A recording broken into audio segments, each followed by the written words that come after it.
I noticed while playing around with Jerbon Emerald of Chivor, gorgeous, gorgeous ink, that writing pressure seems to affect the color that is put down on the page. Less pressure brings out the lighter green side of the ink, while more pressure brings out the red sheen for more.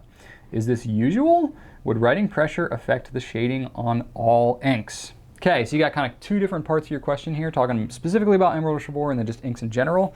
So I will say specifically with Emerald of Chivor, yes, you are going to see more of that red that's going to come out. For one, if you have ink resistant paper, that's probably the most important factor. If you have really absorbent paper, it almost doesn't matter how much ink you put on the page, it's just going to soak it all up. You got to really dump it on. If you have like an inkjet copy paper or just like a moleskin or something that's really absorbent, it's not going to show a lot of that sheen pretty much no matter what you do. So if you have an ink resistant paper like Rhodia, Clairefontaine, any laser jet paper, like laser copy paper, that works well. Anything really ink resistant like that, Tomoe River is like the best for getting sheen to come out. Then you're going to see more of that red, you're going to see more of that gold that's going to come out as well, because it's got a gold kind of glitter thing going on with it too. That is definitely the way to go. And then so that is completely normal and usual. And then what you're hitting on kind of with the second part of your question is more about, is the writing pressure going to affect whatever ink that you're using in terms of how dark it might look or what kind of sheen it would bring out? The answer is absolutely yes. Specifically with softer nibs and flex nibs and things like that, no question. But not just with those. I mean, those are essentially kind of exacerbating what is kind of typically an issue or an effect or whatever you want to call it, based on your writing pressure that could happen even with a normal fountain pen. So if you have any fountain pen, if you write with lighter pressure, it's going to put less ink on the page. You write with more pressure, it's going to, the more pressure you put, the more it's going to kind of spread the tines apart, allow more ink to flow through, and put more ink down on the page. That's just the physics of it. However, if you do it too much, you can damage the nib, you can, cause the ink capillary action to break down and then cause it to railroad. That's where railroading is basically when the nib tines spread so much that the capillary action breaks and the ink doesn't flow through the nib into a single line anymore, but it breaks and kind of like travels just down each part of the nib, and you end up with two lines that write on it. And it won't write forever, it'll just write for a little bit and then dry up because you've broken the flow of ink. That happens a lot more on flex nib pens and soft nibs that you're pushing too far. It's not typical to get railroading on normal fountain pens when you're using the appropriate amount of pressure. It's really only it's a flexing term.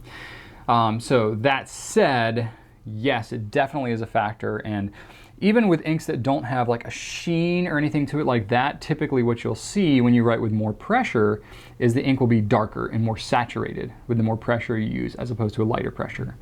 It's not just the pressure too, it could also be the writing angle. And the reason that the angle could be a big difference is depending on how the nib tipping material is ground, they're not all a perfect spherical ball.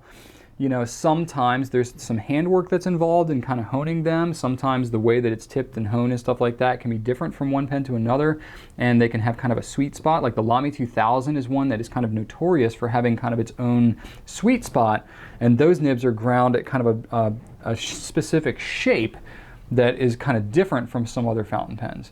So those you might be more sensitive to holding it more straight up versus down like this. So that can affect not only how much, kind of flex or spring you can have. The further down you have your pen, the more it's going to kind of flex and spring, so it might tend to write a little bit wetter. If you hold it more upright, generally, it's going to write a little drier, just pretty much with any fountain pen. So that can be an effect. But also the tipping material, the way that it's ground, holding it at different angles can actually affect the line width and how dark it is and stuff like that. So there's a lot of different factors going on. Not to mention the ink itself can be a huge factor. The absorbency of the paper is a factor.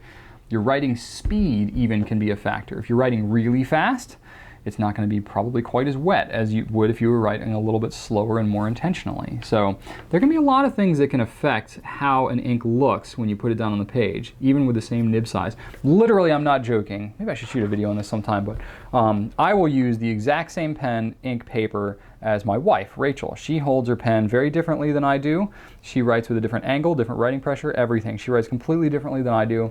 And the inks look a lot darker when I use them than it does with her. So she often uses like really, really saturated, wet flowing inks.